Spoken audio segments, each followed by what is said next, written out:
नमस्कार, बहस का नंबर 1 शो ताल ठोक के देख रहे हैं आप और आपके साथ मैं हूं अदिति त्यागी। तो लगातार आप देख रहे हैं किस तरह से भारत की आन बान और शान और साथ ही कहना चाहिए हर भारतीय की पहचान तिरंगे पर लगातार सियासत हो रही है। आपने देखा कि किस तरह से बीते दिनों में जम्मू कश्मीर में ये आवाजें उठी, महबूबा मुफ्ती सबसे आगे दिखाई दी, लेकिन अब इसी बहस को आगे बढ़ा रहे हैं एआईएमआईएम प्रमुख असदुद्दीन ओवैसी और साथ ही कांग्रेस पार्टी के सीनियर लीडर राहुल गांधी।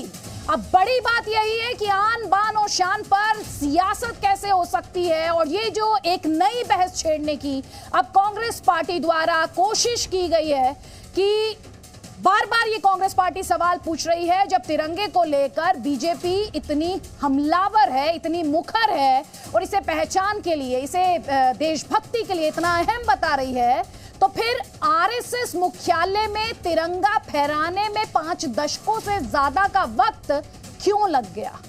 देखिए इस रिपोर्ट में।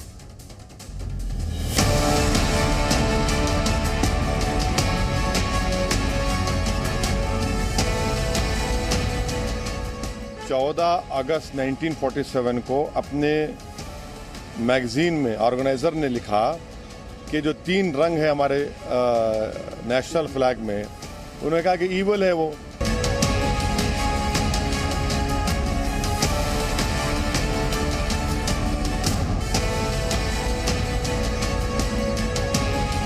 मोदी जी गांधी को नारा लगाते हैं और गांधी जी का जो सपना था खादी, उनको हिंदुस्तान से हटाने की कोशिश कर रहे हैं।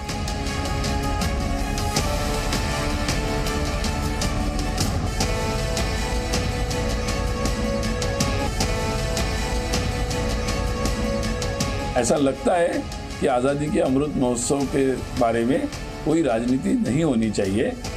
सभी लोगों को राजनीति के ऐसी राजनीति छोड़कर सबको उसको मनाने में ही पूरा ध्यान केंद्रित करना चाहिए। सालों तक आपकी मातृ संगठन ने अपने कार्यालय पर झंडा क्यों नहीं फहरने दिया था?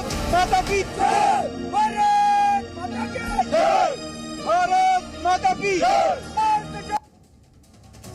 तो हमारे आपके लिए भले ही तिरंगा जो है आन बान शान और पहचान का प्रतीक हो, लेकिन सियासत लगातार इसे लेकर हमलावर वार पलटवार के लिए देश के ट्राई कलर का, तिरंगे का इस्तेमाल किया जा रहा है। हर कोई अपनी अपनी राजनीतिक समझ के हिसाब से अपनी अपनी राजनीति साधने के लिए तिरंगे का इस्तेमाल कर रहा है। हम आपको सुनाना चाहते हैं एआईएमआईएम प्रमुख असदुद्दीन ओवैसी ने किस तरह से तिरंगे को लेकर बीजेपी पर हमला किया है।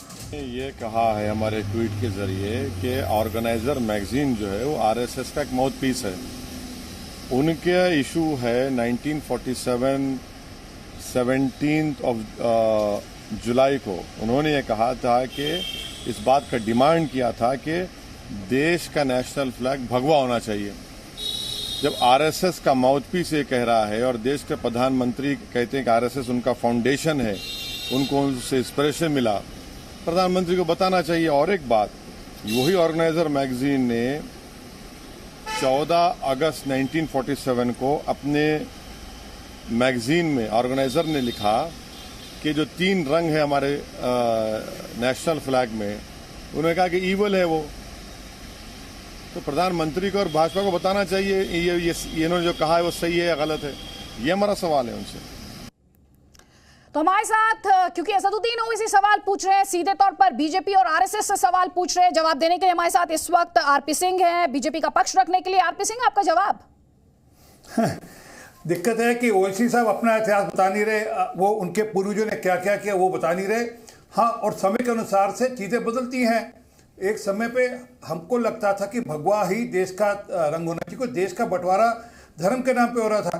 परंतु आज तिरंगा हमारा राष्ट्रीय ध्वज है, हमारे लिए मान सम्मान की बात है। और किसकी बात करते हैं? श्यामा प्रसाद मुखर्जी ने शहादत किसके लिए दी? तिरंगे के लिए दी ना, कि एक देश में एक निशान, एक विधान, एक प्रधान रहेंगे। और श्यामा प्रसाद मुखर्जी किससे प्रेरित थे? गोलगांवकर जी से, वो गुरु जी से प्रेरित थे।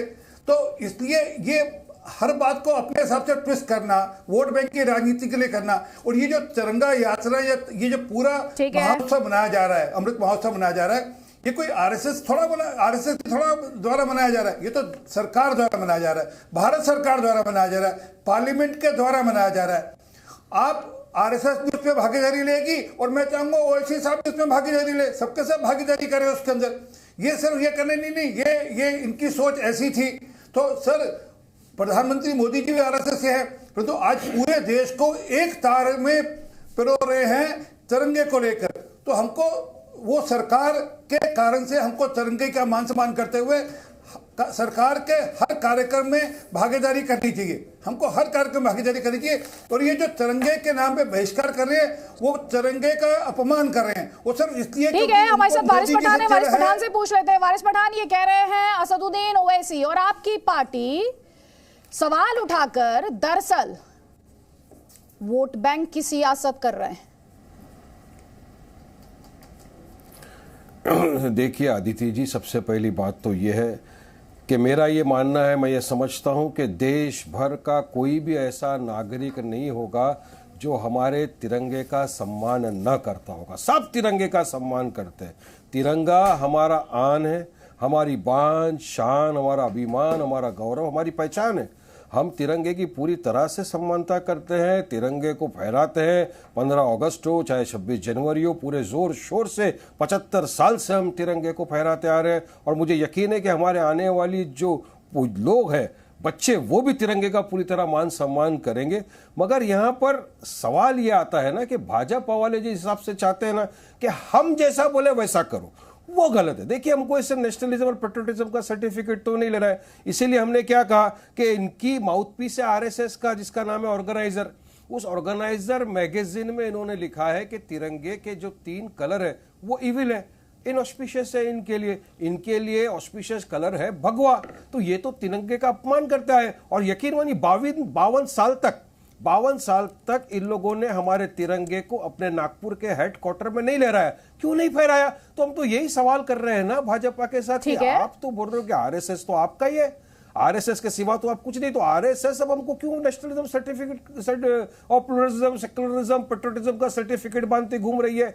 हमारे दिल में तिरंगा छपा हुआ है, हमारे जज्बातों के साथ तिरंगा लगा हुआ है और हम पूरी तरह से सम्मान करते हैं। मगर आप बोलोगे कि ये नहीं करने से आप एंटी नेशनल हो जाओगे, ये बात गलत है। आप हमको सर्टिफिकेट मत बांटिए, आप अनुमान नहीं लगा सकते। मुझे यकीन है आदित्य जी कि जितने आपके पैनल में बैठे, इन सबसे ज्यादा अगर मोहब्बत कोई तिरंगे से करता होगा तो कोई और नहीं, वारिस पठान करता होगा। ये बात नहीं सर, उसका तो कोई पैमाना नहीं है कि आप कोई स्केल अभी आया नहीं कि कौन ज्यादा देशभक्त है और कौन कम देशभक्त है। मैं सभी पैनलिस्ट से कह रही हूँ, खाली आपसे नहीं कह रही।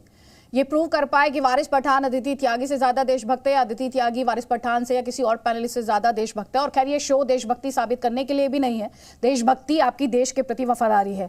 राहुल गांधी के ट्वीट का जिक्र करना चाहती हूँ, उसके बाद राजीव तुली जी मैं आपसे जवाब लूंगी, क्योंकि राहुल गांधी जो थे, माफ कीजिएगा, उनके द्वारा जो कहा गया वो मैं आपके सामने रख रही हूँ। वो ट्वीट में चाहूंगी हम अपने दर्शकों को भी दिखाएं कि राहुल गांधी ने कैसे कहा कि इतिहास गवाह है, हर घर तिरंगा मुहिम चलाने वाले उस देशद्रोही संगठन से निकले हैं जिन्होंने 52 सालों तक तिरंगा नहीं फहराया। ये वो ट्वीट है सर। आजादी की लड़ाई से ये कांग्रेस पार्टी को तब भी नहीं रोक पाए और आज भी नहीं रोक पाएंगे। ये सर राहुल गांधी कह रहे हैं। वारिस पठान ने भी यही सवाल पूछा, आपका जवाब? देखिए, ये बहुत ही दुखद है कि आजादी के अमृत महोत्सव में जब 75 साल अभी पूरे हुए हैं और पूरा देश उसको मना रहा है, हम इस प्रकार का विवाद खड़ा कर रहे हैं। और ये सब चर्चाएं, ये सब बातें 15 अगस्त के बाद भी हो सकती थी और हो सकती हैं और होनी चाहिए। और जहां तक कार्यालय, हमने अपने मुख्यालय पर तिरंगा क्यों नहीं फहराया या ये सब जो बातें राहुल गांधी कर रहे हैं, तो ये बिल्कुल वैसा ही है, छाछ तो बोले बोले छजनी बोले जिसमें 70 छेद। आप देखिए कि भारत का विभाजन स्वीकार करके तिरंगे का अपमान किसने किया? धारा 370 हटने तक तिरंगा नहीं फहरा सकते थे जम्मू कश्मीर में, ये कानून किसने बनाया? तो कांग्रेस के लोगों को इसका उत्तर देना चाहिए। दूसरा, एक और तब 48 में जब कबाइलियों ने वहां पर हमला किया 1947 में जब विभाजन हुआ और देश जो है, जब नेहरू जी यहाँ दिल्ली में पार्टियां दे रहे थे, वहां पर जो लोग मर रहे थे उनको सुरक्षित भारत लाने वाला कौन था? तो ये संघ पर ये प्रश्न चिन्ह लगाना, तो इनका कोई अपना वजूद नहीं है और जो संघ पर इस प्रकार का प्रश्न चिन्ह लगाते हैं। अभी वारिस पठान साहब बहुत जोर जोर से तिरंगे की दुहाई दे रहे थे, तो इनकी पार्टी, रजाकारों की पार्टी, वो 1947 में स्वतंत्रता के समय में उनका क्या था, क्या कर रही थी? 1948 में और उसके बाद जब गोवा, दमन और दीव, इन तीनों की आजादी की लड़ाई संघ के स्वयंसेवकों ने लड़ी। हैदराबाद के भारत में विलय को लेकर के आर्य समाज और संघ ने जो लड़ा, जो किया, उस समय ये लोग कहां थे? उस समय ठीक है, जवाब ले लेते हैं वारिस पठान। वारिस पठान, आप किसी एक घटना को उठा करके विश्लेषण नहीं कर सकते। ठीक सर, जवाब ले लेते हैं वारिस पठान।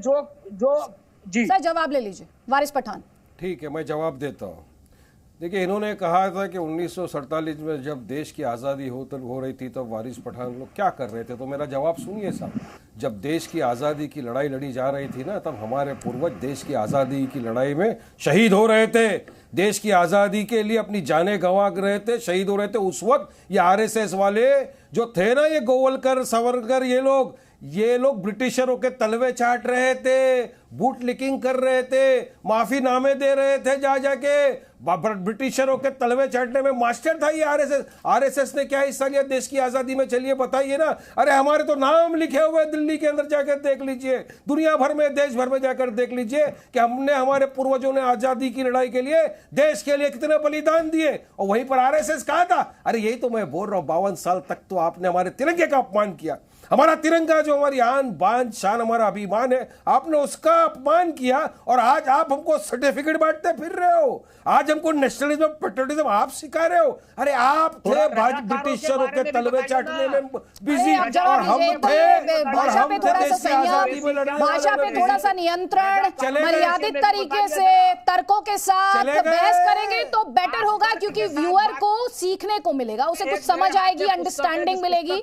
जो पॉलिटिकल बहस इस वक्त इस देश में छिड़ी हुई है वो समझ पाएगा, क्योंकि मुझे नहीं लगता आम भारतीय को इसे लेके कोई कंफ्यूजन है। किसी पार्टी को भी तिरंगे से कंफ्यूजन है। महबूबा मुफ्ती को अगर छोड़ दें तो वो कंफ्यूजन भी दिखाई नहीं देती है। महबूबा मुफ्ती भी तिरंगे को नहीं कहती, वो कहती मुझे कश्मीरी फ्लैग चाहिए उसके साथ में। तो ये बहस छिड़ी क्यों हुई है, ये अपने आप में किसी की भी समझ से परे, लेकिन फिर भी बहस हो रही है और लगातार हो रही है।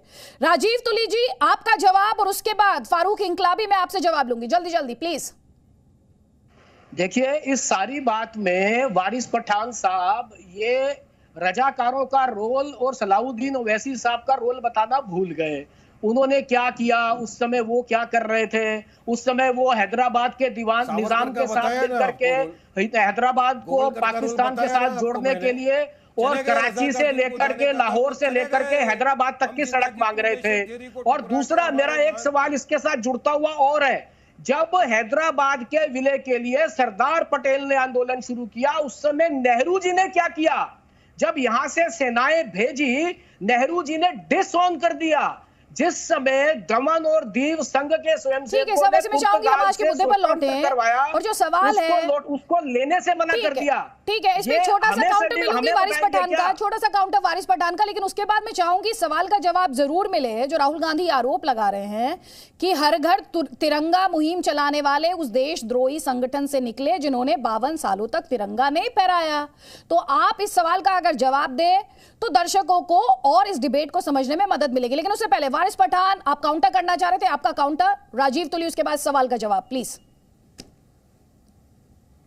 मैं ये जवाब देना चाहता हूं तुली साहब को कि मैंने तो बता दिया ना कि हम क्या कर रहे थे आजादी के वक्त, और सावरकर और आरएसएस क्या कर रहा था। हमने तो कहा ना, हम तो जाने गंवा रहे थे देश की आजादी की लड़ाई में, मगर आप तो ब्रिटिशरों के तलवे चाट रहे थे। आप तो उनके माफीनामे पे माफीनामे लिखे जा रहे थे। आपने क्या किया आजादी के लिए? आपने तो 52 साल तक हमारे तिरंगे का अपमान किया है। आपके लिए तो 3 जो रंग थे हमारे तिरंगे के अंदर, वो अशुभ थे। ये आप ही की जो ऑर्गेनाइजर माउथपीस है आरएसएस का, वो लिखता है। तो आप कैसा पेट्रियटिज्म और नेशनलिज्म का पाठ हमको पढ़ा रहे हो? हाँ, आपको शर्म आना चाहिए कि आपने आजादी के लिए कुछ नहीं किया और आप ये हमसे पूछ रहे हो। और रजाकार जिनको जाना था चले गए।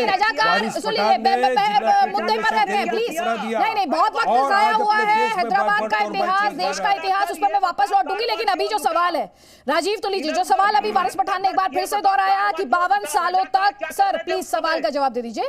52 सालों तक बताइए रजाकार क्या कर रहे थे? मैं इनके सब प्रश्नों का उत्तर दे दूंगा, चले गए, उत्तर दे दूंगा। चले गए, रजाकार जिनको जाना था वो चले गए। जिसकी मैं बैठा हूं, पार्टी है। अब हम यहाँ पे जिन्ना की टू नेशन थ्योरी को वोट किया पाकिस्तान में मिलने के लिए। 98% मुस्लिम इलेक्टोरल ने वोट किया पाकिस्तान जाने के लिए। आप थे उसमें, आपकी पार्टी के लोग थे उसमें। कौन गया? बोलिए ना वारिस पठान साहब, कीजिए मत, कौन गया? इधर उधर की बात मत करिए। ये बताइए कारवां क्यों लुटा? कौन गया? कौन गया? ये बताइए। आपको आता भी नहीं ऐसा बोलो, इधर उधर की बात ना कर। ये बता कारवां क्यों लूटा? इधर उधर की बात ना कर। ये बता 52 साल तक हमारा राष्ट्र। चलिए ठीक है, मैं आगे बढ़ूंगी। राजीव तो लीजिए, जब लौटूंगी तो इसी सवाल पर वापस लौटूंगी जो राहुल गांधी का ट्वीट है और जो यहाँ पर सवाल पूछ रहे हैं वारिस पठान, उस सवाल पर मैं लौटूंगी। लेकिन उससे पहले पीडीपी प्रमुख महबूबा मुफ्ती का ट्वीट अपने दर्शकों को दिखा देते हैं, क्योंकि महबूबा मुफ्ती ने ही तिरंगे को लेकर ये जो पूरी डिबेट थी, एक तरह से कहे तो इसकी शुरुआत की थी। और ये तस्वीर महबूबा मुफ्ती द्वारा ट्वीट की गई है, जो इस वक्त आप अपनी स्क्रीन पर देख पा रहे हैं। और तिरंगे पर जो बहस छिड़ी, जिसमें महबूबा मुफ्ती ये कहती हैं कि दरअसल उन्हें वो फ्लैग चाहिए जो कश्मीर को भारतीय झंडे से जोड़ता था। ये महबूबा मुफ्ती की राय है, महबूबा मुफ्ती की सोच है। यहां एक फारूक इंकलाबी, ये बहस नहीं खत्म होगी क्या? ये लड़ाई कुल मिलाकर अपना फ्लैग, तुम्हारा फ्लैग, भारतीय फ्लैग, इस पर सिमटी हुई है क्या? इस पर केंद्रित है?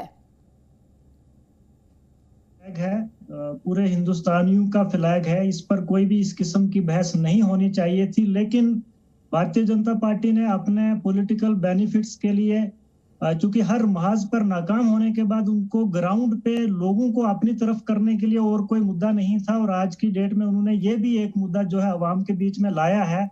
मैं आपको बताना चाहता हूं कि अभी थोड़ी देर पहले राजीव जी बता रहे थे कि 2019 से पहले जम्मू कश्मीर में तिरंगा नहीं लहराया जाता था। इतना बड़ा झूठ, और इतने बड़े टीवी चैनल पर बैठ के ये झूठ बोल रहे हैं कि 2019 से पहले, जब 370 का खातिमा जम्मू कश्मीर से किया गया, हिंदुस्तान के आइन से किया गया, उससे पहले जम्मू कश्मीर में तिरंगा नहीं लहराया जाता था।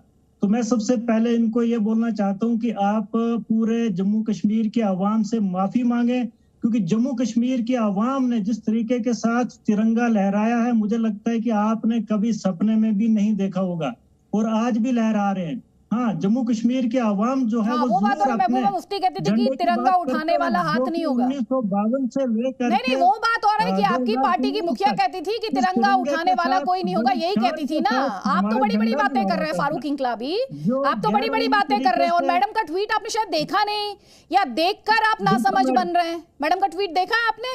देखिए, मैं आपको बताना चाहता हूं कि उनका जो ट्वीट है बिल्कुल दुरुस्त है। आप देख सकते हैं कि जो फोटो उन्होंने अपने ट्वीट में लगाया, उसमें किस तरीके के साथ ट्वीट में क्या लिखा है मैडम ने, आप ये बता दीजिए मुझे। और हमारी रियासत का जो झंडा है वो भी है 1952 से लेकर 2019 तक। आपकी रियासत का मतलब? मैं जम्मू कश्मीर, हमारी भारत एक देश है ना, भारत एक देश है। देखिए, मैं भारत देश है तो 30 रियासतों का है। हाँ, तो सबका तो झंडा लेकर घूम रही है दूसरी रियासतें क्या? स्टेटस, हमारा स्पेशल स्टेटस था बाकायदा तौर पे। वो क्या था? उस स्टेटस का नेचर क्या था? परमानेंट था? बिल्कुल क्यों नहीं था। आप कैसे था सर? देखिए, नहीं सर, फैक्ट पे बात कीजिए मुझसे प्लीज, तथ्य पे बात कीजिए सर। नहीं, तथ्य पे बात कीजिए मुझसे। आप ये बताइए कि 370 का नेचर क्या था? जम्मू कश्मीर के अवाम जो है, हम अपने हक के लिए सुप्रीम कोर्ट में लड़ रहे हैं, और हमें पूरी उम्मीद है कि हमारा हक जो है हमें वापस मिलेगा। जो भारतीय जनता पार्टी ने हमारे लोगों के साथ जुल्म किया है, धोखा किया, तिरंगे से क्या दिक्कत है? मैं ये समझना चाह रही हूँ, आप 370 के लिए लड़िए, आपको हर मुद्दे पर लड़ने का पूरा हक है भाई। इस देश में लोकतंत्र है, विरोध प्रदर्शन सबका राइट है। मेरा भी राइट है, आपका भी राइट है, किसी और का भी राइट है। मैं जो आपसे सवाल पूछ रही हूँ, वो सवाल ये है, ये लड़ाई तिरंगे पर क्यों आ गई? ये इसलिए आई है कि हम अगर जम्मू कश्मीर के लोग भी और पूरे हिंदुस्तान के लोग तिरंगा बड़ी आन बान शान के साथ अगर लहराते आए हैं पिछले 75 सालों से, तो ये कोई आज नई बात तो नहीं है भारतीय जनता पार्टी के कहने पे हम तिरंगा लहराएंगे 15 अगस्त। लेकिन अगर क्योंकि भारतीय जनता पार्टी कह रही है इसलिए हम नहीं करेंगे तो प्रॉब्लम है ना सर। भाई आप खुद कह रहे हैं कि हम ये काम करते हैं 75 सालों से, लेकिन अब तो ये ऐसी जिद हो गई कि क्योंकि भारतीय जनता पार्टी ये कह रही है ना अब हम नहीं करेंगे, क्योंकि भारतीय जनता पार्टी कह रही है। भैया भारतीय जनता पार्टी के लिए थोड़ी करते हैं सर, तिरंगा जो थामे हैं वो भारतीय जनता पार्टी के लिए थामे हैं क्या? तिरंगे को जो सम्मान देते हैं सर, तिरंगे को भारतीय सम्मान देते हैं। आप अजीब बात कर रहे हैं, आप सियासत कर रहे हैं सर। जबरदस्ती नहीं की जा सकती, जबरदस्ती आप जबरदस्त अभी आप कह रहे हैं कि हम खुद लहराते आए हैं। नहीं सुनिए ना सर, दो बातें नहीं हो सकती, दो बातें नहीं हो सकती। एक तरफ आप कहते हैं हम अपनी मर्जी से, हमारे लिए भी हमारी आन बान शान पहचान, इसमें मुझे कोई डाउट नहीं, ठीक है सर, लेकिन फिर आप कह रहे हैं नहीं बीजेपी कह रही है। एक मेरी बात सुने, हमारे जम्मू कश्मीर में कई ऐसे जिले हैं जहाँ पे स्कूलों में बच्चों के लिए डिस्ट्रिक्ट मजिस्ट्रेट्स ने नोटिस डायरेक्शंस जारी की हैं कि बच्चों से पैसे वसूल किए जाए तिरंगे के लिए। आपकी भारतीय जनता पार्टी के पास तिरंगे के पैसे नहीं है और ये बोलते हैं लोगों को हर घर में तिरंगा। ठीक है, इस पे जवाब मैं लूंगी आरपी सिंह से। राजीव तुली, अभी आपने सुना फारूक इनकलाबी को इस बात पर सख्त आपत्ति है। आप कह रहे हैं कि जम्मू कश्मीर में तिरंगे का राइट अब जाकर मिला जब 370 हटा। अरे इन्होंने अपने नेता की स्टेटमेंट नहीं सुनी थी क्या? 370 हटेगी तो तिरंगा उठाने वाला हाथ या कंधा नहीं मिलेगा। ये भी कहीं सेलेक्टिव डिविनेशिया की शिकार तो नहीं है। और तिरंगे का किस प्रकार वहां अपमान होता था जब पत्थरबाजी होती थी, और किस प्रकार तिरंगे की रक्षा करने वालों को, इवन जो कश्मीरी मुसलमान थे उनको मार दिया। जो भी देशभक्ति की बात करता था वहां, जो भी भारत और जो भी पूर्ण विलय की बात, जो पूर्ण विलय था ही पहले से ही, केवल एक 370 के कारण से उसमें अड़चन थी। तो वहां किस प्रकार के आंदोलन चलते थे, किस प्रकार घरों पर पाकिस्तान के झंडे फहराए जाते थे, किस प्रकार 14 अगस्त को वहां पर उनका पाकिस्तान का नेशनल डे वहां भी मनाया जाता था, किस प्रकार से भारत और पाकिस्तान का जब मैच होता था और भारत मैच हार जाता था तो आतिशबाजी, ये सब बातें ये इतनी जल्दी भूल गए क्या? इनको ये बातें ध्यान में नहीं है क्या कि वहां 2 संविधान चलते थे, एक केंद्र का एक राज्य का। केंद्र की जो कम से कम 30-32 स्कीम्स है वो वहां पर राज्य में लागू नहीं थी, जिसमें रिजर्वेशन भी एक था, जिसमें वहां रहने वाले अनुसूचित जाति जनजाति के लोगों को किसी प्रकार की कोई सुविधाएं उपलब्ध नहीं थी, जहां राइट टू एजुकेशन जो है वो इंप्लीमेंटेड नहीं था। जो भारत की केंद्र सरकार बिल पास करती थी वो बिल इंप्लीमेंटेशन से वहां की विधानसभा में दोबारा पास करना पड़ता था। ये तिरंगे और संविधान का अपमान नहीं है तो और क्या है? ठीक है फारूक इंकलाबी, आप केवल रिटोरिक करेंगे क्या कि घर के छत पे आप दूसरे झंडे की रियासत का झंडा क्यों चाहिए था वहां पर? आपको अगर ये जवाब ले लीजिए सर, राजीव तुली जी जवाब ले लीजिए सर, राजीव तुली जी जवाब ले लीजिए सर, उन्होंने पॉइंट रखा था, मैंने आपको वापस मंच दिया, इसको जवाब ले लीजिए उनसे। फारूक इंकलाबी, तालीम के लिहाज से हमारा जम्मू कश्मीर जो है 2019 से पहले इस मुल्क की कई रियासतों से आगे है और बेरोजगार हुआ है जब से भारतीय जनता पार्टी ने जम्मू कश्मीर के साथ एक धोखा किया है।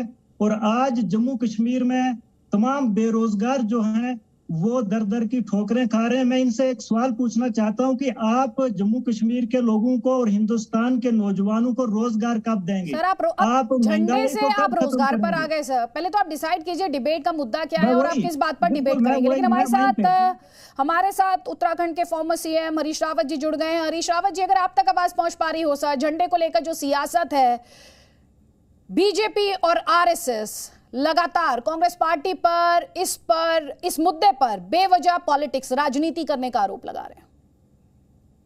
देखिए, तिरंगे को लेकर के भारत में राजनीति हो और सवाल जवाब उठे, एक दूसरे पर आरोप लगे, ये बात मेरी समझ में नहीं आती है। और भाजपा जो है, हमें तो खुशी है इस बात की कि जिन लोगों ने बरसों तिरंगा नहीं पकड़ा वो आज तिरंगा पकड़ रहे हैं, वो तिरंगे को फहरा रहे हैं। हम तो उनको धन्यवाद देना चाहते हैं, वो तिरंगा वो करें। लेकिन हम स्वाभाविक तरीके से हम लोग हमेशा तिरंगे को आगे रखते हैं। और ये 9 अगस्त से 15 अगस्त तक तो हम लोग न केवल तिरंगे को बल्कि जो तिरंगे को लाने वाली लाने वाला संघर्ष है, जो है भारत छोड़ो का आंदोलन, हम उसको भी आगे लेकर के चलते हैं। तो कांग्रेस के लोगों को कोई ये सिखाए कि क्या है, तो ये तो जो और तिरंगे का क्या महत्व है। बल्कि हाँ, मुझे ये तकलीफ जरूर है कि तिरंगे को फहराने का जो कोड है, जो उसकी फॉर्मेलिटीज हैं, उनको सरकार ने वेव कर दिया है। उससे देखिए, किसी भी देश के तिरंगे की जो झंडा होता है वो शान होता है, उसको एक प्रक्रिया के तहत ही चढ़ाया और उतारा जाता है, उस पर संशोधन नहीं होना चाहिए था। और दूसरा, भारत का तिरंगा देश की आजादी के दिनों में बना हुआ तिरंगा है, तो इसलिए उसके साथ स्वावलंबन जुड़ा हुआ है, खादी जुड़ी हुई है। जो सरकार ने कह दिया कि खादी का न भी हो तो चलेगा, तो ये गलत निर्णय है। बाकी तो तिरंगा फहराया जाए, हर घर में फहराया जाए, सरकार करे कोशिश। लेकिन हरीश रावत जी, ये डिबेट तो आपकी पार्टी के नेताओं द्वारा भी शुरू की गई ना, जब राहुल गांधी इस तरह की बातें करते हैं। हमारे द्वारा कुछ नहीं। जब भाजपा के लोगों ने ये सवाल किया कि कांग्रेस साथ क्यों नहीं आ रही है, तो हमने इनसे कहा, भाई हमको तुम क्यों बता रहे हो, हम तो साथ हैं। लेकिन यदि सरकार की तरफ से हो, अब ये तो सरकारी कार्यक्रम को भाजपाई कार्यक्रम बना दे रहे हैं, इस पर जरूर हमको ऐतराज है। जो है ये भाजपा का कार्यक्रम नहीं, प्रधानमंत्री को ये बात कहनी चाहिए थी, और प्रधानमंत्री सबको बुलाते और उसके तहत जो है राष्ट्रीयता की भावना को उभारने के लिए सब लोग साथ खड़े होंगे। इसमें क्या हर्ज है? नहीं, लेकिन सर, आप पॉलिटिक्स तो आपकी तरफ से भी हुई, सरकार का स्टैंड ये रहा, सरकारी कार्यक्रम था, इसका पार्टी से लेना देना नहीं था, आपका अपना पक्ष है, सरकार की तरफ से ये कहा जा रहा है सरकारी कार्यक्रम था, हर एमपी जो था वो इनवाइटेड था, ये सरकार की तरफ से कहा गया। नहीं, तो भाजपा ने टेक ओवर कर लिया सरकारी कार्यक्रम को, और विपक्ष को साथ लेना नहीं चाह रहे हैं। प्रधानमंत्री जी को तो असल में इस फैसले को जो है लेते वक्त भी सारे विपक्षी दलों को समर्थन में लेना चाहिए था। ना उनको बुलाते हैं अपने घर में, सब लोग जो है संयुक्त अपील करते सारे देशवासियों से, और उसके लिए कोड इत्यादि सब संशोधित करने की क्या जरूरत है? ठीक है, लेकिन आप जो बातें कह रहे हैं सर, राजनीति तो आपकी तरफ से हुई ना। जब आपने कहा कि अच्छी बात है, तिरंगा फहरा रहे, तिरंगा लहरा रहे हैं, लेकिन जब राहुल गांधी ये कहते हैं कि इतिहास गवाह है, हर घर तिरंगा मुहिम चलाने वाले उस देशद्रोही संगठन से निकले जिन्होंने 52 सालों तक तिरंगा नहीं फहराया, तो इस राजनीति को किसने आगे बढ़ाया सर? चलिए हम संशोधन कर देते हैं। कुछ लोग अपनी अतीत की भूलों को यदि सुधारना चाहते हैं तो, और अब वो तिरंगा हाथ में लेकर के चलना चाहते हैं, तो हम स्वागत करते हैं उनका भी। ऐसा कुछ नहीं है, अतीत की भूल को सुधारने का सबको हक है। लेकिन वो आपकी भूल गिना रहे हैं ना। अब जो राहुल जी ने कहा वो आपकी भूल गिना रहे हैं, चाहे वो उनके आरोप 370 को लेकर हैं। हरीश रावत जी से सवाल कर रहे हैं, वो जिन्होंने तिरंगे को हाथ में लिया ही नहीं। देश की आजादी के दिनों में यूनियन जैक पकड़ते थे इनके पूर्वज, और बाद में इन्होंने तिरंगे को हाथ में नहीं लिया। मगर ये तिरंगे वालों से ये बात करें तो कुछ समझ में नहीं आती है। लेकिन इसके बावजूद भी मैं ये कहूंगा कि यदि ये तिरंगा लेकर के चलते हैं और बढ़ते हैं तो अच्छी बात है, अच्छी बात है ना। आप सवाल भी पूछ रहे हैं और कह रहे हैं कि अच्छी बात है, इस पर राजनीति भी हो रही है, हर तरफ से राजनीति हो रही है सर। ये भगवा और तिरंगा की लड़ाई क्यों बना दी गई? कुछ दलों द्वारा इसे भगवा और तिरंगा की लड़ाई क्यों बना दिया गया? भाई तिरंगा तो नेशनल फ्लैग है। हमने बिल्कुल नहीं बनाई, ये तो भाजपा ने बनाई।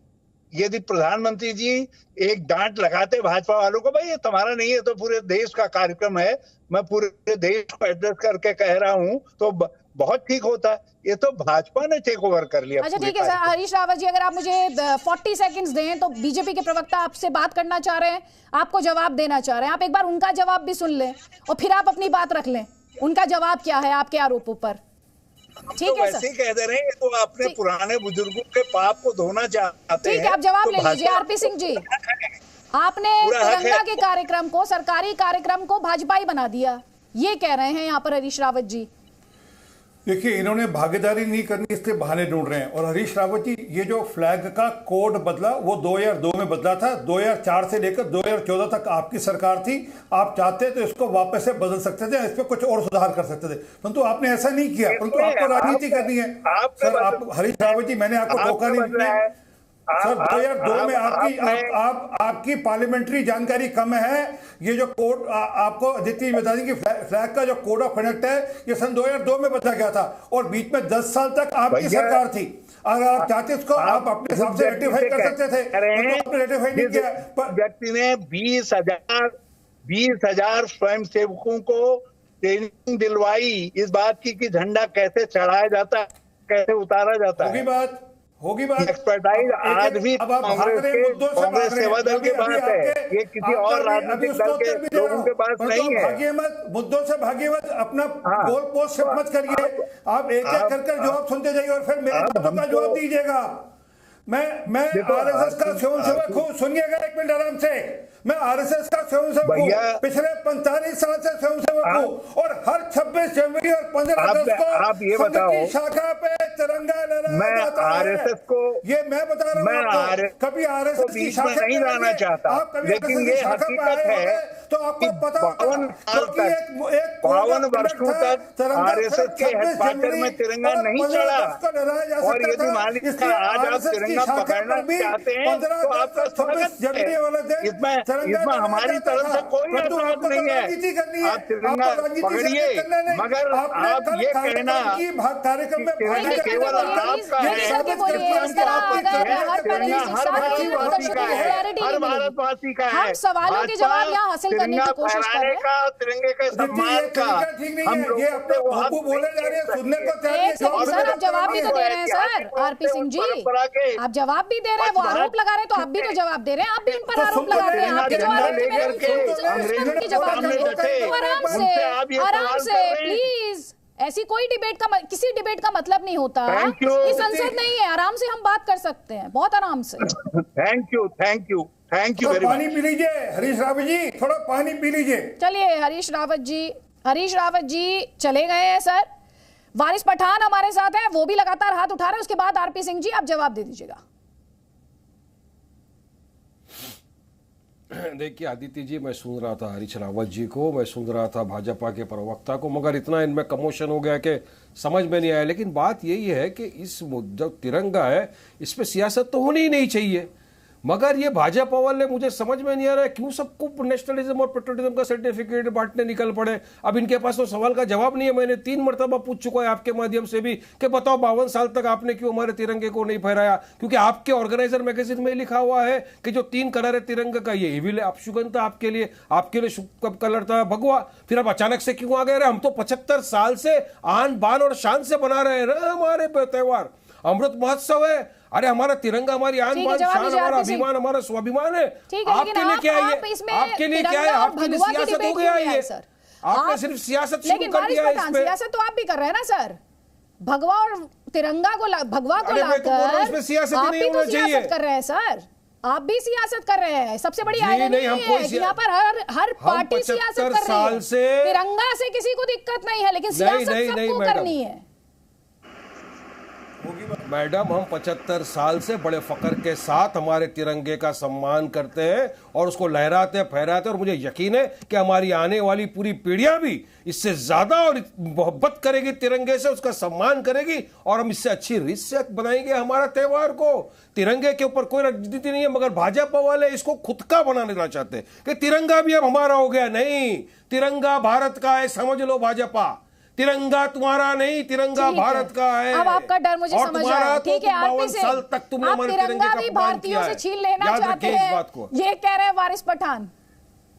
देखिए वारिस पठान साहब ये नहीं बता पाएंगे कि ओवैसी साहब ने भारत माता की जय लगाने से मना कर दिया था। ये तो भारत माता में मानते नहीं, ये तिरंगा सब करते होंगे। अरे आपको ठोका नहीं ना। अच्छा वारिस पठान साहब जरा एक बार भारत माता की जय बोलकर दिखाएं, एक बार जरा जोर से एक बात बोले मेरे साथ, बोले भारत माता की जय। बोलिए, आप बोलिए, मैं बैठा हूं आपके साथ। नहीं बोल पाएंगे आप, मुझे पता है। आप बोलोगे तो बोलना पड़ेगा, ऐसा क्यों? एक बार कहाँ लिखा है संविधान में? और जहां तक तिरंगे की बात इंडिया कहाँ लिखा है बोलने का? सर 1963 के अंदर 26 जनवरी की जो परेड निकलती है, रिपब्लिक डे की जो परेड निकलती है, उसमें आरएसएस ने भागीदारी ली और तिरंगा पकड़कर भागीदारी ली। समझे आपको? ये ध्यान कर लेना, जरा जाकर जरा वो गूगल मारकर सर्च कर दीजिएगा एक बार। मैंने अभी आपको आरएसएस के हर कार्यक्रम में 26 जनवरी और 15 अगस्त के दिन शाखा में तिरंगा लहराया जाता है। मैं खुद स्वयंसेवक को 45 साल से वहां तिरंगा लहराया जाता है, तो आपको इस बात में नहीं, क्योंकि सब 2002 तक पब्लिक स्पेसेस में तिरंगा लहराने का एक कोड ऑफ कंडक्ट था, इसलिए वो नहीं लहराया जाता था। आज वो कोड ऑफ कंडक्ट नहीं है, इसलिए लहराया जाता है। आप सरकार की ओर से, सुप्रीम कोर्ट की ओर से, देश के संविधान के अनुसार से नहीं लहरा सकते थे, आज लहरा सकते हैं, तो सब लहरा रहे हैं। उसमें आरएसएस भी है और आप भी उसमें होंगे।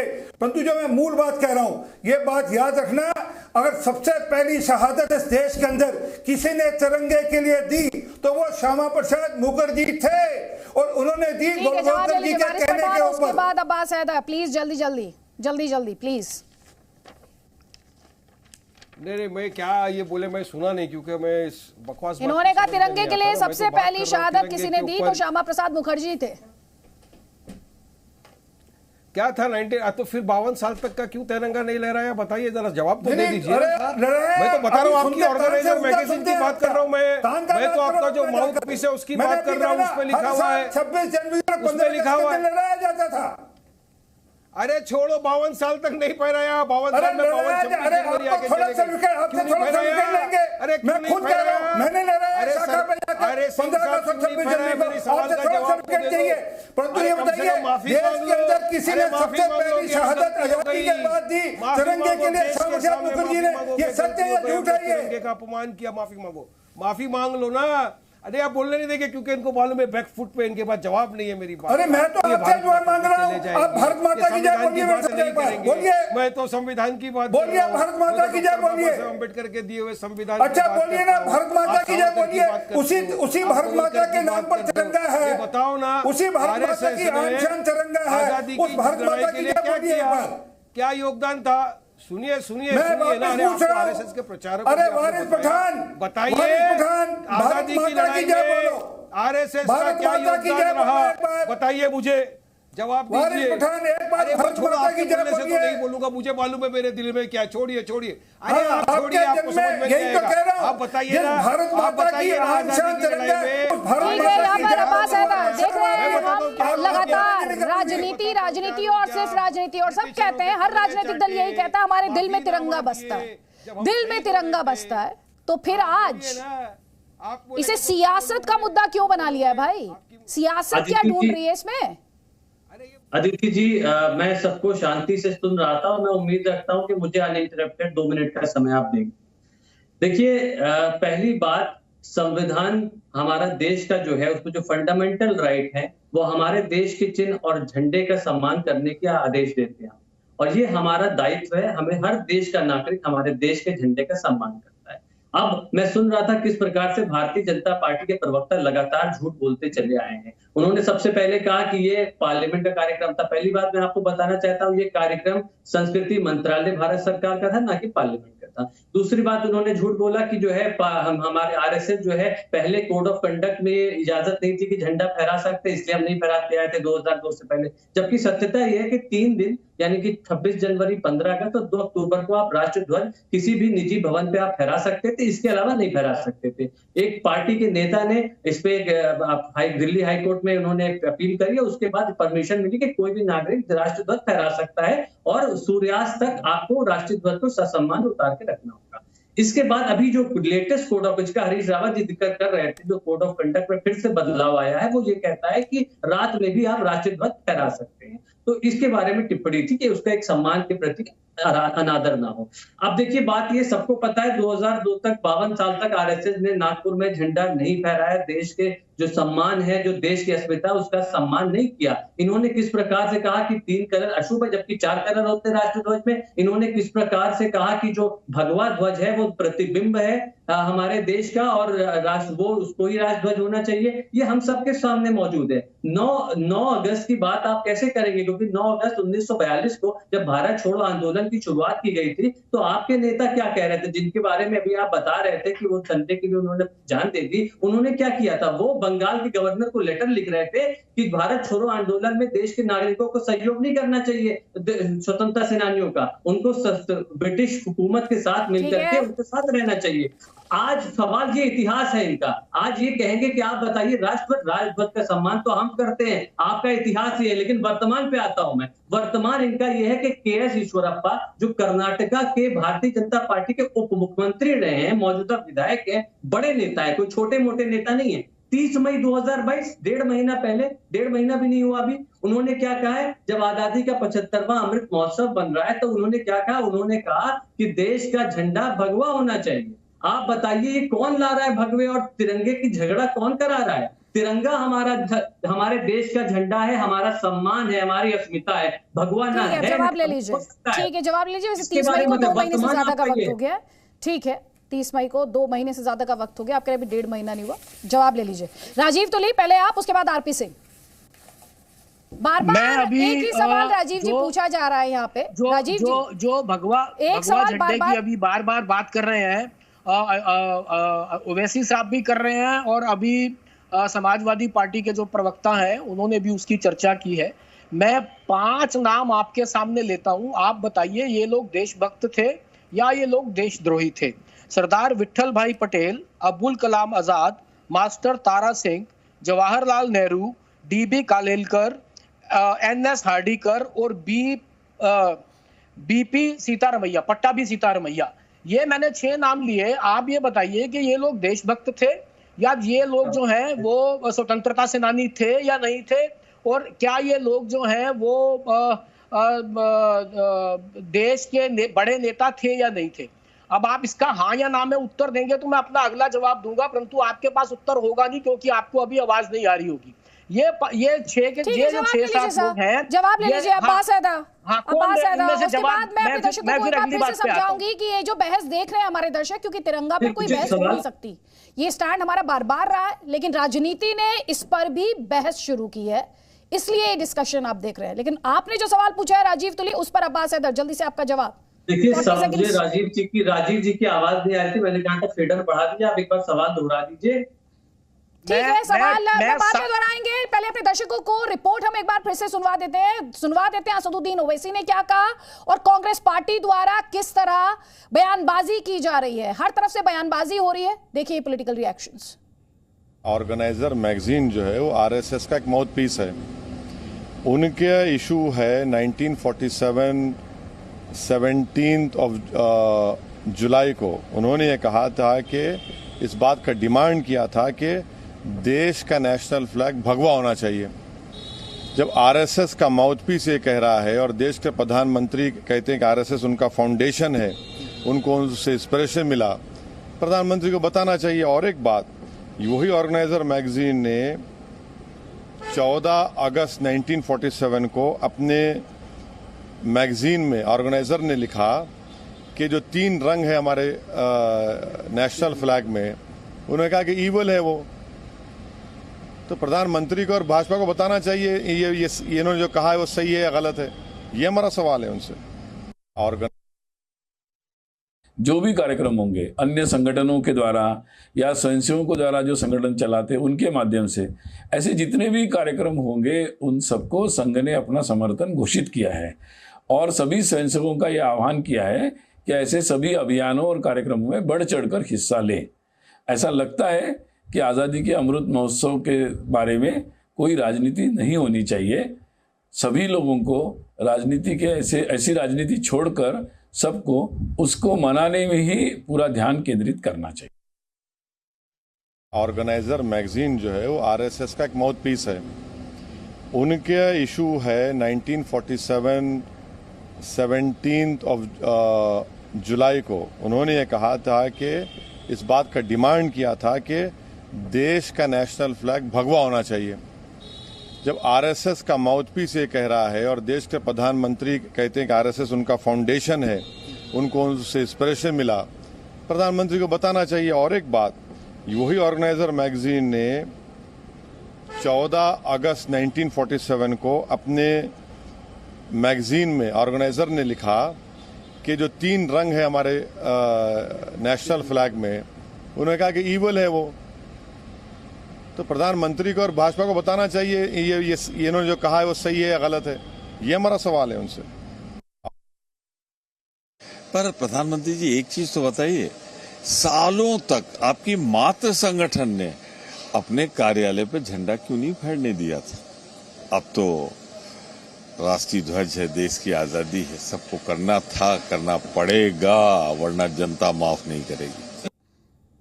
तो राजीव तुली जी, 2 सवाल यहाँ पर बार बार उठे हैं। एक सवाल ये जो अभी असदुद्दीन ओवैसी ने 2 बातों का यहाँ पर जिक्र किया, उन्होंने ऑब्जर्वर का जिक्र किया। उन्होंने ये कहा ये तो चाहते थे कि भगवा फ्लैग हो। दूसरा उन्होंने कहा कि झंडे के जो रंग हैं वो ईवल है। इन दोनों सवालों पर आपका जवाब। अदिति जी, जिस समय की ये सब बात हो रही है, वो सब तय करने के लिए एक झंडा कमेटी बनी थी, जिस झंडा कमेटी में सरदार विठल भाई पटेल, अब्दुल कलाम आजाद, मास्टर तारा सिंह, जवाहरलाल नेहरू, बीबी कार्लेकर, एनएस हार्डिकर और पट्टाभी सीतारमैया, इन लोगों की एक कमेटी बनी थी जिनको फ्लैग कमेटी कहा जाता है, और जिसने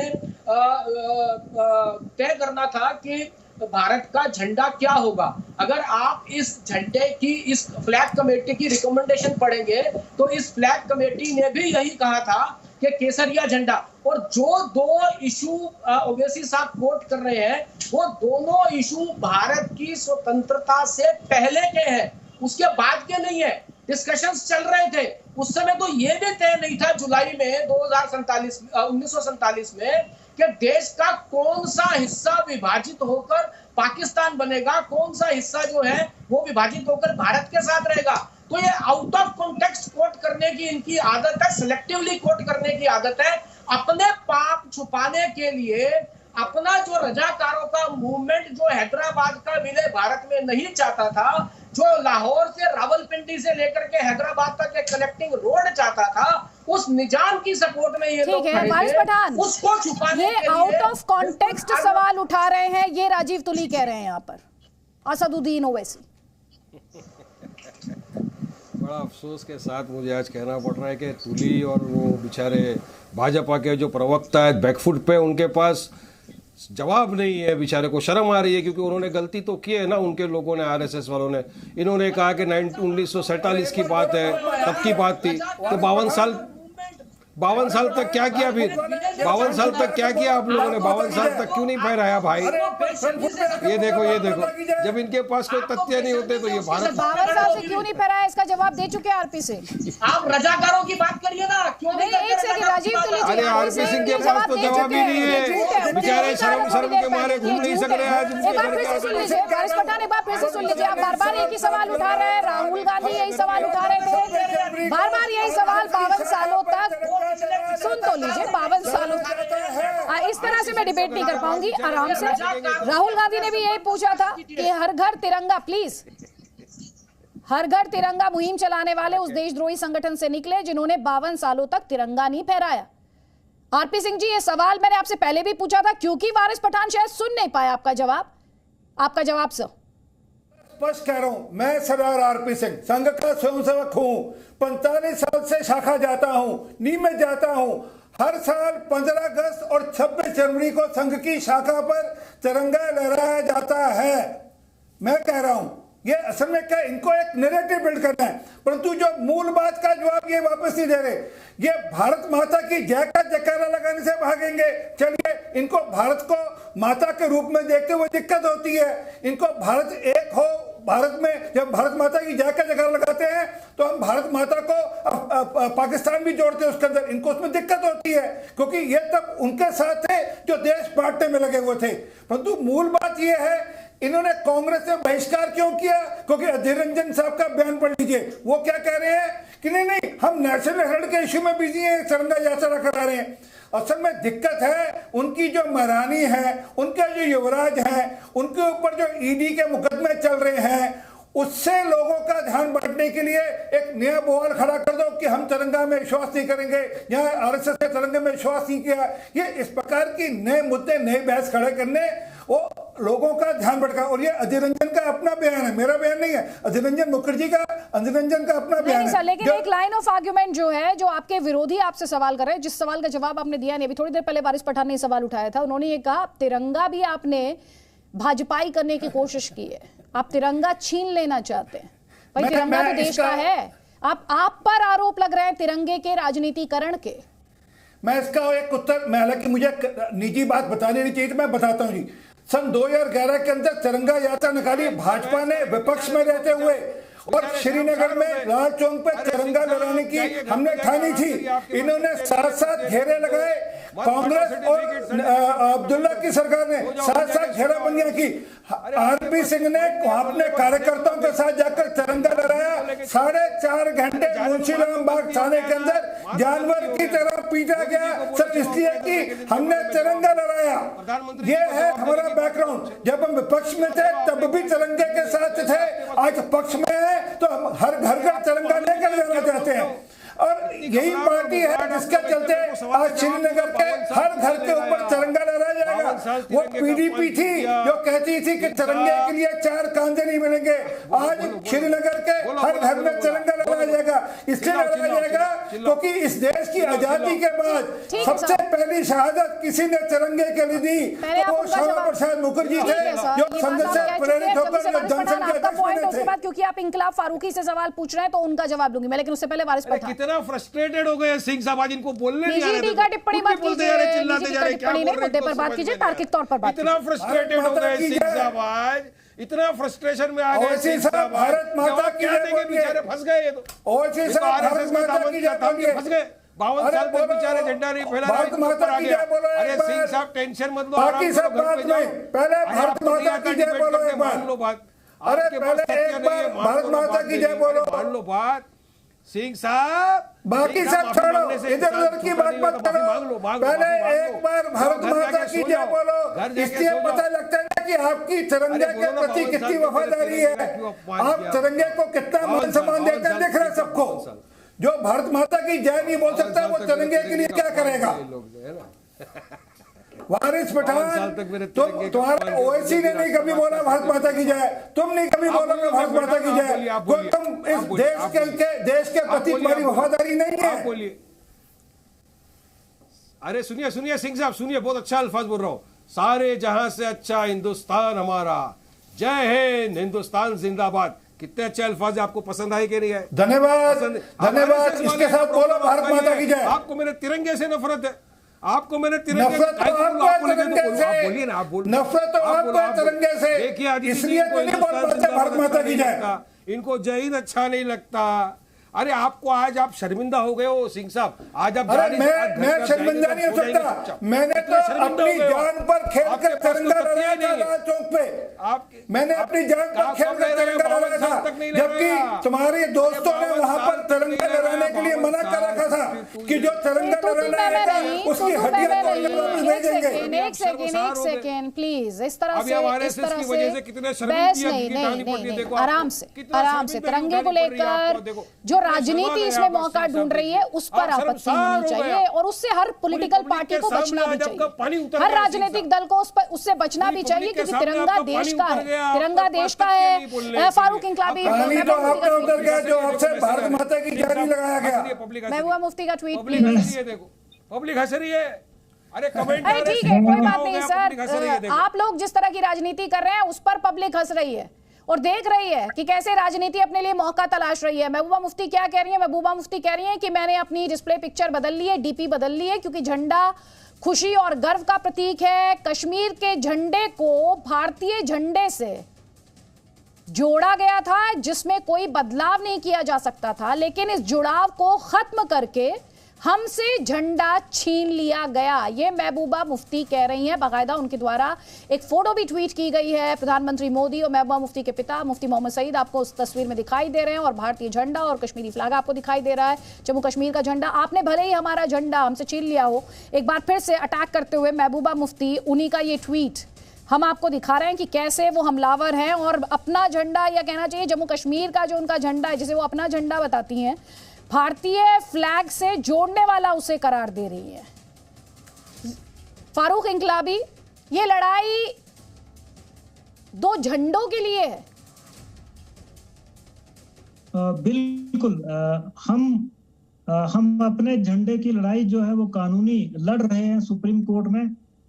मैं आपको बताना चाहता हूं कि अभी राजीव तुली जी ने भी ये कहा है कि जो हमारा तिरंगा है, भारत का जो झंडा है, जब वो कमेटी तश्कील दी गई थी, उस कमेटी ने भी केसरिया झंडा जो है वो रिकमेंड किया था। और उसके साथ साथ में जो आरपी सिंह साहब हैं बीजेपी के, वो भी ये कह रहे हैं कि मैं आरएसएस का मेंबर हूं और 45 साल से तिरंगा लहरा रहा हूं। मैं आरपी सिंह साहब से, जिस तरीके से ये अभी वारिस पठान साहब को कह रहे थे कि भारत माता की जय बोलें, आप इसी तरीके से मैं इनसे सवाल करना चाहता हूं कि आप भी 130 करोड़ हिंदुस्तानियों को ये बात आज कह दें कि हमें तिरंगा ही मंजूर है, आरएसएस को भी तिरंगा मंजूर है, भगवा झंडा, केसरिया झंडा इसके बदले में मंजूर नहीं है। तिरंगा ही झंडा जो है हमारा, यही हमेशा रहेगा। आप कह दें की आन शान और बान तिरंगा है, वो सबके लिए है। वो आरएसएस हो या कोई और संगठन हो, सबके लिए तिरंगा उतना ही आन शान और बान का प्रतीक है। इसमें कोई दो राय नहीं है। बिल्कुल दो टूक शब्द कह रहा हूं, परंतु ये भी याद रखना, आपने मुझे तिरंगा लहराने से रोक दिया था और तिरंगा लहराने पे 4.5 घंटे मुंशीराम बाग थाने में जानवर की तरह पिटाई की थी जेल के पुलिस ने। तो क्या आप उसके खिलाफ कार्रवाई करेंगे कि तिरंगे के बदले में अगर आपका कोई मेंबर, आरएसएस का मेंबर, बीजेपी का मेंबर अगर ये कह दे कि हमें भगवा झंडा चाहिए, क्या भारतीय जनता पार्टी की क़यादत वाली सरकार उनके खिलाफ कार्रवाई करेगी, कानूनी कार्रवाई? जो कानून के अनुसार कार्रवाई होगी, परंतु अगर कोई ये सोचे कि हम श्रीनगर के अंदर वापस से कोई और झंडा लगा सकते हैं, वो भी भूल जाए। कार्रवाई उससे पे भी होगी जो ये कहती है कि यहाँ पर हम 2 झंडे लगाएंगे। धारा 370-35 से हटने के बाद अब एक ही झंडा लगेगा, उसका नाम है तिरंगा। अगर कोई गलत काम करता है उसके खिलाफ कानूनी कार्रवाई होती है और जम्मू कश्मीर में मुफ्ती के खिलाफ भी कार्रवाई होगी अगर उनके मन में ये दिमाग में खलल है। फारूक इंकलाबी, बड़ी बड़ी बातें आप कर रहे हैं। एक सेकेंड, बड़ी बड़ी बातें आप करें। आप उनसे पूछ रहे थे अगर कोई भगवा झंडे की बात करेगा आप एक्शन लेंगे, आप ये करेंगे, आप वो करेंगे। उन्होंने तो आपके सारे सवालों के जवाब दे दिए। आप कौन से झंडे की लड़ाई लड़ रहे हैं सर? हम कौन से झंडे की लड़ाई लड़ रहे हैं? कश्मीर नहीं, हम जम्मू कश्मीर का जो हमारा स्पेशल स्टेटस हमसे गैर आईनी तरीके से छीना गया, हमारा झंडा छीना गया। ये गैर आईनी तरीका क्या है? नहीं, मुझसे आप आज पॉइंट दर पॉइंट बात कीजिए। नहीं, गैर आईनी तरीका क्या है? नहीं, सुन लीजिए ना, आराम से बात कीजिए, मुझे बताइए सर, ये गैर आईनी तरीका क्या है? आपको बताना चाहता हूँ, 1 मिनट मेरी बात सुनिए। हमारा जो झंडा है हमने कहीं किसी मुल्क से नहीं लाया। हमारे जम्मू कश्मीर का जो अपना झंडा था 2019 तक, इसी हिंदुस्तान के आइन ने हमें दिया था। 1952 में उसको रिकॉग्नाइज किया था। उस वक्त शेख साहब और ध्यान से सुनिए मेरी बात। मैं उन तमाम लीगल पहलुओं में दोबारा से जाना नहीं चाहती हूँ, क्योंकि इस मुद्दे पर बहुत बार डिबेट हुई है और सेम डिबेट हुई है। और आपको भी पता है टेम्परेरी प्रोविजन की बात कही गई थी। पंडित नेहरू का तो बाकायदा इस पर एक बयान है कि घिसते घिसते खत्म हो जाएगा। लेकिन आप उन बातों पर ध्यान, आप उन बातों के बारे में बात नहीं करेंगे, आप नहीं करेंगे। आपको आप ये बताएं, आज आप एक सुन लीजिए मेरी बात, आज आपको झंडे को लेकर लड़ाई लड़ने की बात कर रहे हैं। आप झंडे को सुन लीजिए सर, सुन लीजिए, मैं आपसे क्या सवाल पूछ रही हूँ, ध्यान से सुनिए। इंकलाब फारूकी, अरे इंकलाबी फारूक इंकलाबी, सुन लीजिए ना। आरपी सिंह जी 1 सेकंड रुक जाइए सर, प्लीज रुक जाइए। ये झंडे पर आपत्ति तब नहीं हुआ करती थी जो जुम्मे की नमाज के बाद जो आईसिस के झंडे, पाकिस्तान के झंडे, उनके खिलाफ कानूनी कार्रवाई हुई है। वो तो भटके हुए युवा थे, बिल्कुल पत्थरबाजों पे नहीं होती थी। हम उनकी बिल्कुल सपोर्ट नहीं करते। जो इस किस्म का काम करते थे उनके आज खिलाफ आप कह रहे हैं ना सर, मैडम क्या बोलती हैं आपकी मैडम क्या बोलती हैं? बिल्कुल वो दुरुस्त क्या बोलती है? भटके हुए युवा बच्चे। देखिए जम्मू कश्मीर की आवाम, जम्मू कश्मीर तब का आपको यूथ, झंडे की उनके लड़ाई साथ दिखाई नहीं आपको दी बात थी। करनी चाहिए। मरकजी नहीं नहीं, हुकूमत तब आपको तिरंगा थामे जो सिक्योरिटी फोर्सेस रहते थे, सुन लीजिए सर प्लीज प्लीज, आप बहुत बड़ी बड़ी बातें झंडे को लेकर कह रहे हैं। जो फोर्सेस पर पथराव होता था वो किसी से छिपा नहीं, वो तस्वीरें आपको भी याद होंगी और बहुत अच्छे से याद होंगी। कहाँ रुका? मुझे लगता है कि इससे पहले जब मैं बताना चाहता हूँ आपको, जम्मू कश्मीर में होती है पत्थरबाजी की, जरा आप ही बता दीजिए सर। उन्होंने हीलिंग टच पॉलिसी लाई और अरे आप सर, आप हीलिंग टच पॉलिसी की बात इधर कीजिए और कानून की बात कीजिए मुझसे। आप बस मुझे इतना बता दीजिए पत्थरबाजी की कितनी घटनाएं होती है, पत्थरबाजी की कितनी घटनाएं होती है। आपने कहा नहीं रुका, आपने कहा नहीं रुका, तो आप मुझे बस बता दीजिए कितनी घटनाएं होती है पत्थरबाजी की। आपसे जो सवाल पूछ रही हूँ सवाल का जवाब है नहीं आपके पास। मुझे पता है कि आपने सिर्फ एक बात बोली, तथ्य दीजिए ना मुझे, पत्थरबाजी की कितनी घटनाएं होती है। मैं बता रहा हूँ आपको। देखिए इस वक्त जो जम्मू कश्मीर की हालत है, आप जब ग्राउंड पे देखेंगे तो एक घर के सामने 4 सीआरपीएफ के लोग लगे हैं। आप इतना दबाव में हम लोगों को ना रखिए, आप हमारे साथ बात करिए। हम लोग हमारे तो दर्द है, आप और हम नहीं है इसमें कोई, हम है। और ये जो आप यहाँ पर बैठकर अतिशयोक्ति, इतना एग्जैजरेट और इतना स्वीपिंग स्टेटमेंट दे रहे हैं, आप जिससे बात कर रहे हैं सर, वो जम्मू कश्मीर आती जाती रहती है। सुन लीजिए, कश्मीर आती जाती रहती है, अनजान नहीं है। मैंने नहीं देखे वो 6 सीआरपीएफ के जवान घर के बाहर खड़े हुए। हाँ, मैडम के घर के बाहर देखे हैं मैंने, मैडम की सुरक्षा में देखे हैं मैंने। नहीं, फारूक इंकलाबी वो मैंने देखे। शायद आप मैडम के घर को ही पूरा जम्मू कश्मीर मानते हैं, आप मैडम के घर को ही पूरा कश्मीर मान बैठे हैं सर। मैडम के घर के बाहर देखी है मैंने ये सिक्योरिटी बस मैंने मैडम के घर के बाहर ही देखी है। बिल्कुल होनी चाहिए, कोई इशू अच्छा आप होनी चाहिए। अभी कह रहे थे अभी एक घर के बाहर इतने सीआरपीएफ के जवान होते हैं, अभी मैंने आपको याद दिलाया इतनी सिक्योरिटी तो मैडम के घर के बाहर, तो आप उसका भी जस्टिफिकेशन दे रहे। होनी चाहिए सर, डिसाइड कर लीजिए। राजीव तुली, ठीक है सर, राजीव तुली रोका जाता है। अब आप सर, आप पत्थरबाजी के लिए डेटा नहीं दे पाए, गलत बयानी लगातार कर रहे हैं, फिर आप सिक्योरिटी को लेकर आपने गलत स्टेटमेंट दिया, फिर वहां आप कॉर्नर हो गए, तो आप कह रहे हैं कि नहीं वो तो होनी चाहिए। सर आप डिसाइड कर लीजिए, आपकी लाइन ऑफ आर्ग्यूमेंट सर है क्या, पहले डिसाइड कर लीजिए। राजीव तुली जी, मैंने आपने जब मुझे प्रश्न पूछा तो मैंने जो बाकी पैनलिस्ट थे उनसे एक प्रश्न पूछा था, उसका उत्तर किसी ने नहीं दिया। अभी जो फारूकी साहब है वो थोड़ी देर पहले कह रहे थे कि 2019 से पहले कश्मीर में बहुत रोजगार था और 2019 से जब धारा 370 समाप्त हुई तो बेरोजगार हो गए। उस समय ये लॉजिक देते थे कि क्योंकि जम्मू कश्मीर में बेरोजगारी बहुत अधिक है, इसलिए यहाँ का यूथ जो है वो गन उठाता है और इसलिए यहाँ का जो यूथ है वो पत्थरबाजी करता है। और उसके बाद आज इनका ये तो पहले ये तय तो कर ले कि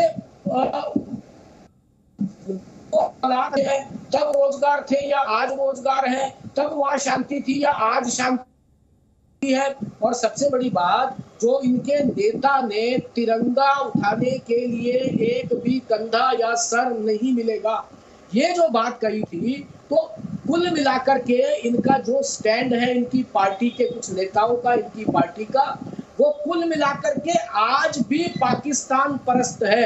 केवल इनकी पार्टी की बात कर रहा हूं मैं, पीडीपी की जो पार्टी है, किस प्रकार से रुबैया शहीद को जेल से छुड़वाया गया जब शहीद साहब देश के गृह मंत्री थे, वो पूरा देश जानता है इनका इतिहास। मुझे लगता है कि उस पर बहुत ज्यादा चर्चा करने की आवश्यकता नहीं है। और कहीं ना कहीं ये आज भी तिरंगे के स्थान पर अपनी जो रियासत, जिसको ये अपनी रियासत कहते हैं, जम्मू कश्मीर का झंडा, जम्मू कश्मीर का प्रधान, जम्मू कश्मीर का विधान, ये उसको ही लागू करना चाहते हैं। और इसी कारण से प्रोबेबली ये सुप्रीम कोर्ट में जो केसेस, देखिए पूरे देश ने स्वीकार कर लिया, ये आज भी स्वीकार नहीं कर पा रहे हैं। मेरा इनको सुझाव है, अपनी ताकत को, अपनी एनर्जी को एक पॉजिटिव उसकी तरफ लगाइए। जम्मू कश्मीर के विकास के लिए अपनी पार्टी को, अपनी पार्टी के कार्यकर्ताओं को, अपनी पार्टी के जो फॉलोअर्स हैं उनको कहिए कि वो जम्मू कश्मीर की तरक्की में अपनी जान लगाए, देश की तरक्की के लिए अपनी जान। कोर्ट जाना, अदालतों का दरवाजा खटखटाना उनके डेमोक्रेटिक राइट्स में आता है, उसे लेकर वो डिसाइड करें। लेकिन जो आप सवाल पूछ रहे थे फारूक इंकलाबी से, फारूक इंकलाबी, उस सवाल का जवाब दीजिए।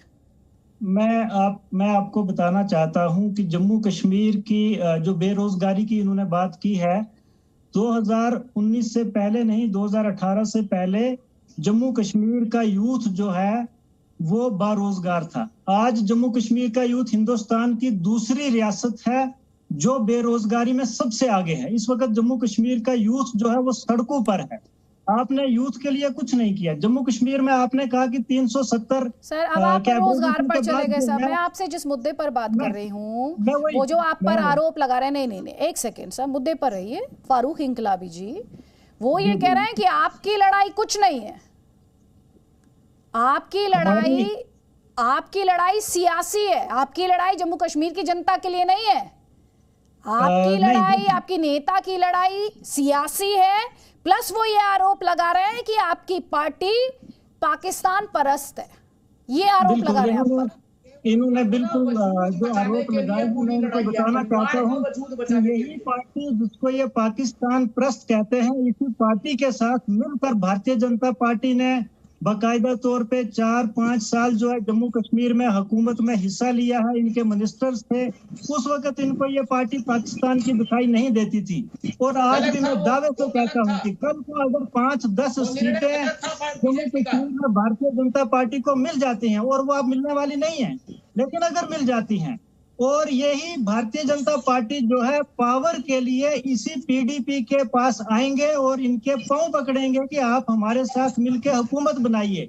अच्छा, आप किसके साथ चला रहे थे सरकार? ये आप सुनिए, अभी ये पावर आप मैडम सीएम थी ना तब, जब ये आपके साथ थे तो मैडम सीएम थी, महबूबा मुफ्ती सीएम थी या नहीं थी?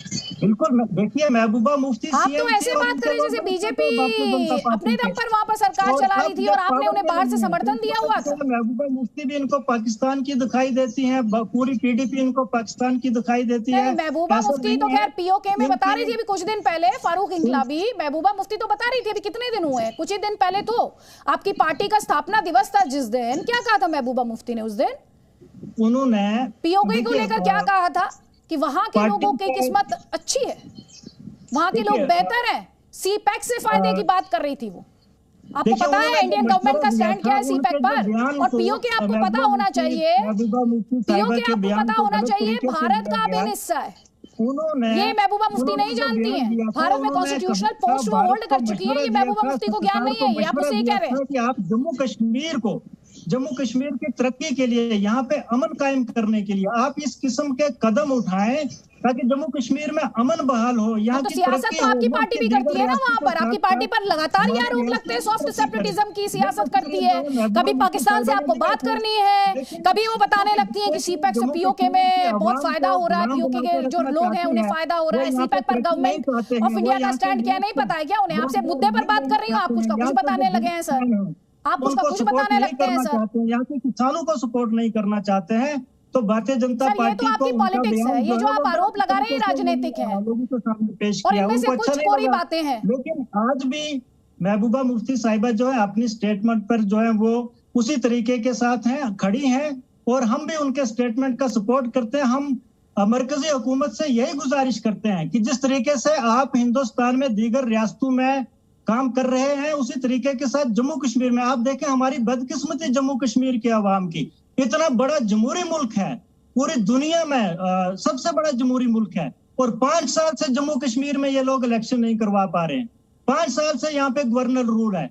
आप देखें हमारी बदकिस्मती कितनी है, और ये बड़ी बड़ी बातें करते हैं।